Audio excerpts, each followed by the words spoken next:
Hi there, and welcome to another episode of Conservation Conversations. We're so glad that you could join us today. And today, I would like us to have a conversation about the proposed Mombasa Expressway that is meant to link the port of Mombasa and the capital city of Nairobi in our beloved Republic, Kenya.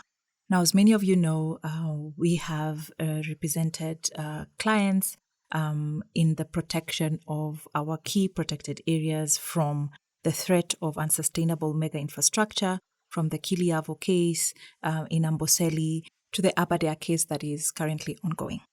Now, trial advocacy and public interest litigation, in my view, needs to be the last tool that one should use in the protection of our ecosystems. Because in litigation, in as much as there's a winner and a loser, at the end of the day, there's a lot of resources that are used, and there's often not a solution that is gotten from the litigation process that essentially provides a middle ground that allows for what we can essentially call sustainable development.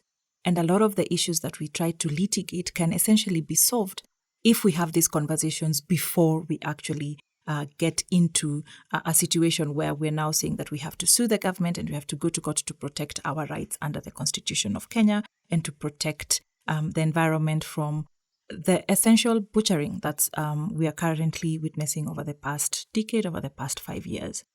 So what exactly is the Mombasa Expressway? What are some of the issues that are of concern in this particular project? What are some of the ways that we can engage? Do we have an option in terms of alternative routes, in terms of alternative financing? What can you do as a private citizen to help us move closer to a goal where we're not butchering our protected areas and our wildlands for construction projects? And what can you do as an organization to essentially lend your hand? And, from the comments that we've gotten from the previous episodes, especially the one on Amboseli and the transfer of functions and the transfer now, they've amended it to now the transfer of Amboseli National Park from the national government to the county government.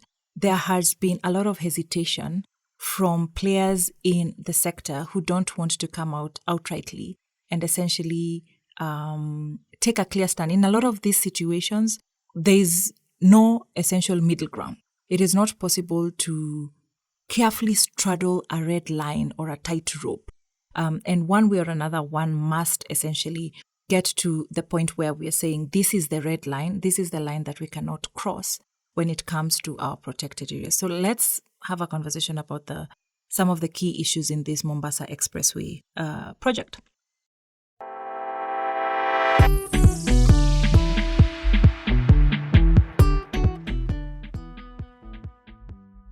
So, the construction of the Mombasa Expressway in Kenya essentially represents quite a significant infrastructural development with the key aim of enhancing transportation efficiency between Nairobi, the capital city of Kenya, and Mombasa, the port, Mombasa city, which is a port city.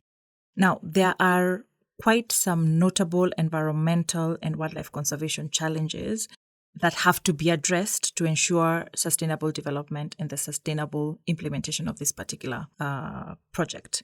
And so let's have a look at, are there any positive impacts? Are there any negative impacts? What are some of the key problems and concerns that have been raised or that essentially exist in the documentation and in the way that the project is being implemented currently?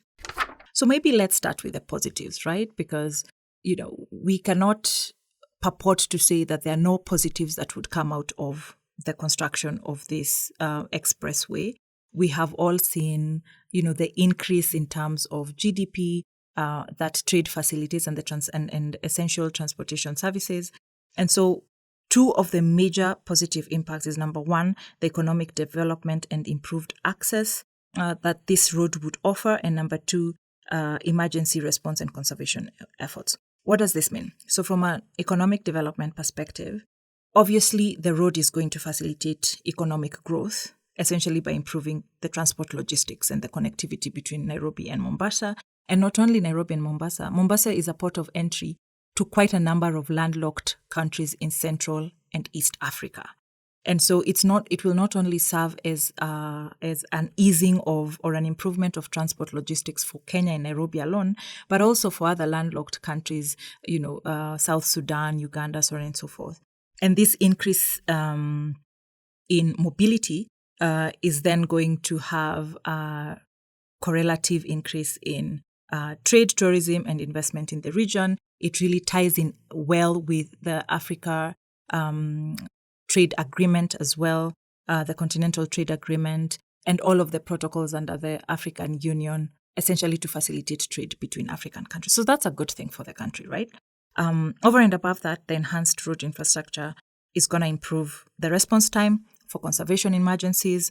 For example, wildlife rescue, fire outbreaks. We know that Amboseli and the Savo areas are quite prone to wildfires, and some of the challenges that we have faced previously in trying to put out these wildfires has been the rate of response from some of these amenities that are essentially domiciled in Nairobi, down to Savo and to Amboseli and those particular regions.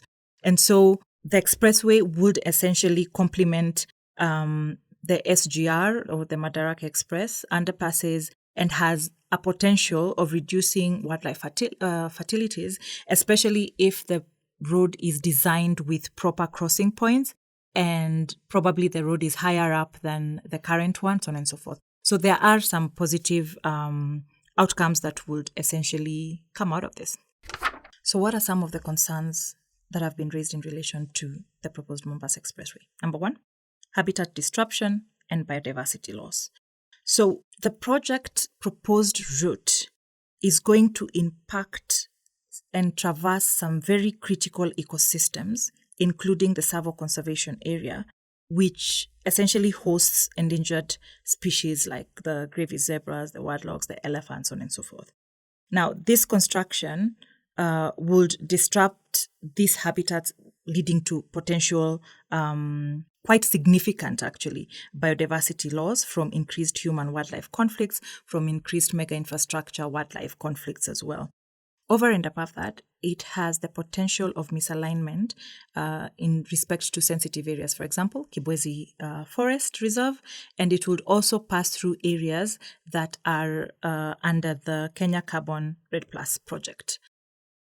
We have just come from a 6-month intensive conversation around carbon markets with the president and the cabinet secretary and, a lot of the government machinery essentially talking about that, essentially saying that carbon markets are a priority. The government is investing in the regulations to ensure that citizens and the government have an opportunity to participate, to not only participate, but also get benefits from carbon markets.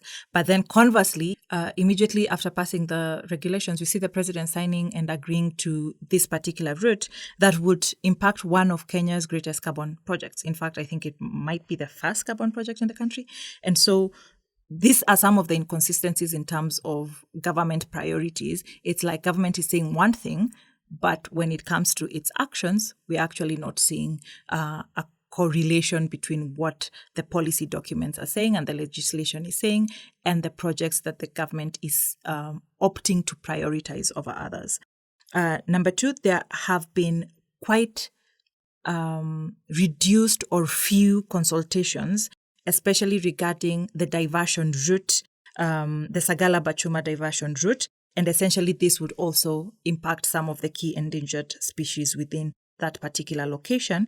And there hasn't really been any meaningful engagement with stakeholders from this perspective. I know for a fact that there have been attempts to reach out to Kenha through my firm as well as through our certain partners to get Kenha to the table to have a conversation around the expressway route and what some of the mitigation strategies might be, and that still hasn't borne any fruit. So that's one of the main concerns from that perspective.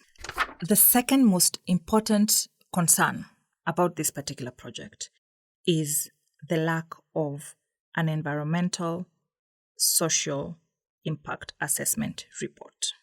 Now, what the government is saying is that we still don't have an SIA report essentially because of developmental delays and evolving financing and management structures. But when we look at why we use ESIAs or EIA reports, is for us to be able to identify certain risks that might exist before the project is actually implemented, so that by the time we are doing the project design, we have considered these particular issues. So if the government is saying that we already have a route and we already have financing and we have the contractual agreements in place, what we are waiting for is essentially to hit the ground running. You don't have an environmental social impact assessment report. What this then means is that the ACR process is essentially going to be used to be a rubber stamping document, like we have seen in a lot of the other issues. Now, since the inception of this project, there has been quite a number of hurdles since 2017. So we've seen a collapse in negotiations with Bechtel, the American engineering firm that was originally meant to essentially implement this particular project. And the disagreement there was around the preferred financing models, whereas Bechtel was advocating for a state-funded approach because obviously of the, the stability that comes from a state-funded approach. That then conflicted with the government, the Kenya government's perspective of funding the project through a public-private partnership agreement that would then help the government reduce its costs and essentially offset its costs through the creation or the recouping of costs through toll fees. And so because of this disagreement, together with other issues around the project high costs and the financial implications, the project essentially stalled from 2017. 2017 is what now, over 5 years ago, right? In December 2023, the Public-Private Partnerships Committee essentially gave its initial approval, indicating progress mobilizing private sector funding to the tune of about $3.6 billion to get into the project. However, the issue of the ESIA report still remains, pending. And if we have the absence, or when you have an absence of the ESIA report, so with a missing ESIA report and without a thorough ESIA, the project's potential impacts on local ecosystems, on biodiversity, on community health, on social structures, on economic structures remains unassessed. So we are not able to tell what the potential impacts of this particular project would be, save for postulations and pulling, things off thin air because we haven't gone through a rigorous scientific process. And if we have risks that are unassessed, it means that we have risks that remain unmitigated, all right? And what this then could do is that we would end up with severe unintended environmental degradation, habitat destruction, pollution. The carbon project down in Kasigao would also be really negatively impacted, which would mean that revenues from the carbon project would also be negatively impacted. And so this lack of the ESIA remains a very key problematic issue. And it is an issue that can actually land us in court from a litigation perspective. We have seen from a litigation perspective a very clear declaration by the courts around the role of environmental social impact assessments in these mega infrastructural projects. So if we go back to 2012, in the case, the first case essentially, not really the first, but from a road infrastructure perspective, when the African Network for Animal Welfare sued the government in relation to the southern bypass cutting through the Nairobi National Park, one of the key arguments by the petitioners in that particular matter was that the necessary environmental and social impact assessment reports and assessments hadn't actually been adequately conducted. And therefore, because the project posed significant environmental risks to the park and its wildlife, it was impossible without a thorough ESIA report to actually outline what those impacts would be and therefore create adequate mitigating strategies, right? And the court essentially agreed with the African Network for Animal Welfare, where it said that an environmental social impact assessment is a fundamental requirement for any major infrastructural project, and particularly for those that could significantly impact environmentally sensitive areas, such as national parks, right? And so one of the key directions of the court was that the project could not proceed without a proper environmental social impact assessment, and that the requisite government authorities needed to ensure compliance with all environmental laws and regulations, all right? And so this particular decision highlighted the legal necessity of an ESIA. So for us to have such a key decision coming out of our environmental courts, and yet we still have government, 10 plus years later, because this case was in 2012, we are now in 2024, still creating and implementing and going full throttle in mega infrastructural projects without, conducting ESIAs, essentially tells us that there is an absolute disregard for the rule of law in matters environment. And, they're really not serious about some of the proclamations that are coming from our judicial officers. Now, over and above the matter in 2012 by ANO, just recently in the Okiya Omtata case for the Nairobi Expressway, we had the petitioners essentially challenge the construction of the Nairobi Expressway on the grounds that, again, an ESIA hadn't been conducted and hadn't been adequately conducted, and issues with public participation as well had not been sufficiently ensured as per the requirement by the law. And this was in 2020, all right? So we see, 12 years later, from 2012, in 2020, we're still facing the same problem, and we're still litigating the same matter and the same issues before court because of government impunity. And so in the Okiya Omtata case with the Nairobi Expressway, the court essentially emphasized the critical importance of conducting, again, an ESIA before the commencement of such significant infrastructural projects.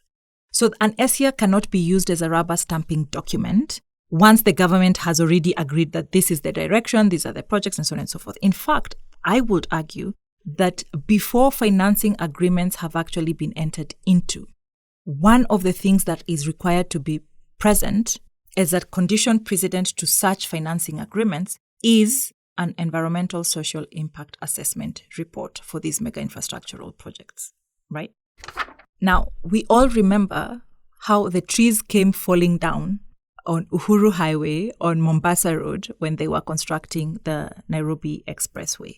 And public participation was also raised as a concern, and there was a clear court order to halt the project until a proper ESIA was done and conducted, and the decision underscored the previous decision in 2012, essentially, around ESIAs and around public participation. Now, over and above environmental social impact assessments, in this particular project, there is also need for a climate impact assessment report. Now, climate impact assessments, or CIAs going forward, are vital tools used for evaluating how these infrastructural projects will impact the environment and climate, all right? And essentially, they are integrated into either the environmental impact assessment or the environmental social impact assessment reports for these particular projects. And you'll find these provisions under Part 6 of the Environmental Management and Coordination Act of 1999. Now, CIAs essentially ensure that projects align with sustainable development goals and that there are no adverse impacts on climate change as a result of the project. Now, we've already seen that this particular project is going to impact a key carbon project in Kenya, down in Kasigao, essentially. And so from a climate impact assessment, perspective, this is a project that should not ideally be allowed to continue, especially given the current route that it's going to take and the long-term impact on the climate, on climate change, and specifically on projects that are seeking to mitigate adverse effects and adapt to adverse effects of climate change. And so from an institutional perspective, both ESIAs and EIAs and CIAs, climate impact assessments, are overseen by NEMA, the National Management Authority, as supported by the National Climate Change Directorate, ensuring that all of these projects meet the various rigorous environmental standards, and essentially ensuring that the key components of the climate impact assessments and the environmental social impact assessments are met. For example, the baseline climate data collection, impact prediction, vulnerability assessment, so on and so forth. And so despite the clear legal, statutory, case law, constitutional provisions that demand that the Kenya government ensures that all of these things are in place before they implement the project, what we are witnessing live is a clear disregard for the rule of law when it comes to environmental governance, and a clear dissonance between what the government is saying when they're saying, oh, we want, to improve carbon markets and to ensure that Kenya participates as a key player in carbon markets and climate change mitigation. And then, in the very next meeting, you have a project that doesn't have a SIA, that doesn't have a climate impact assessment report, a project that is going to clearly adversely impact a key carbon project in Kenya, that's going to clearly impact key ecosystems, essentially pass through and implemented. So what do we do? Here we are. We can see where this project is going. We can see what's going to happen. Clearly, it's not a problem with the law because we have very clear provisions under the Environmental Management and Coordination Act of 1999. It's not a problem with our judicial officers because we have clear case law around the importance and the fundamental role that environmental social impact assessments and climate impact assessment reports play in mega infrastructural projects. We know that it's not an issue with law. We know that it's not an issue with public participation because citizens are ready and willing. We know it's not an issue with data because we have numerous organizations that have access to data that they're willing to share with the government. So what essentially is the next best step? What must be done? Kenya has to absolutely conduct a full SIA, a full environmental social impact assessment. It has to conduct a full climate impact assessment. And this is in collaboration with various other stakeholders. One of the ways that we can use from an advocacy perspective, obviously, we've said that litigation is a tool in the box. And it's a tool in the box that we can use to ensure that this happens. One of the things that has come out from public interest litigation of late is that it's possible to place personal responsibility on the government officers who are actually making these decisions. The person who is personally signing on for the project to continue needs to be held personally responsible, whether that's the cabinet secretary, whether that's the principal secretary, whether that's the director, whoever it is. Because I keep saying, guys, that government, there's no such animal as government. When you say government has done, there is someone seated in an office with a pen who actually authorizes a lot of these projects to go through. There is a person who says, we don't have to conduct the SIA. Let's just go ahead and find the funding and so on and so forth. So one of the things that I'm encouraging everyone who's involved in public interest litigation, in your prayers when you are asking for court orders, sue these people in their personal capacity. Because in as much as, yes, we might take the Kenya National Highways Authority to court, the National Environmental Management Authority to court, at the end of the day, these are institutions, but we need personal responsibility. We need the people in government who are actually making these decisions to be held personally liable for some of these ill-conceived sort of decisions that are being made. And especially when we have a body of judicial precedents that is actually stating that, that's actually stating the importance of some of these tools that we're talking about. Number two, let us convene as many public participation forums as possible and give government no room to talk about we did not receive comments. Now, one of the things that we're doing as a firm is to raise awareness around how to put together proper public participation memoranda and how to engage with government when it comes to some of these projects. So one of the things that we've done is that we've put together a course called Legal Analysis and Memorandum Writing for Policy Advocacy.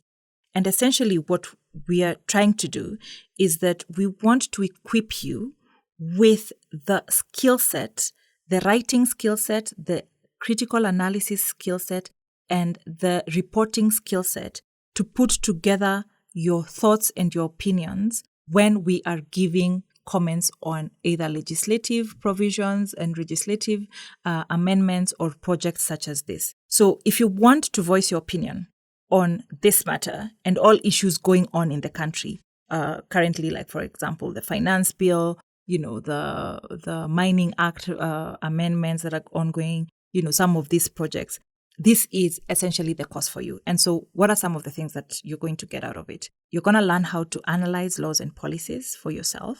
You're going to learn how to write impactful scripts that you can use in the analysis of legislative documents and project documents. You're going to learn how to support your memorandum, your comments, your opinion with credible evidence. We're going to equip you with the actual language to use and the most impactful language to use when you're giving your comments, whether it's orally or it's in written form.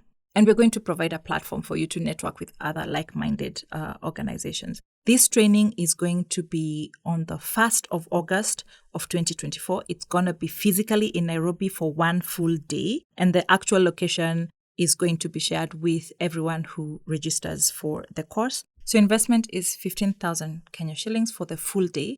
We'll provide your meals for the day, and this will also cover your training materials and all of the information that you're going to get. Make sure that you register on time because we're closing the registrations on the 20th of July to make sure that we get everything in order by the 1st of August, and we're looking forward to seeing you there.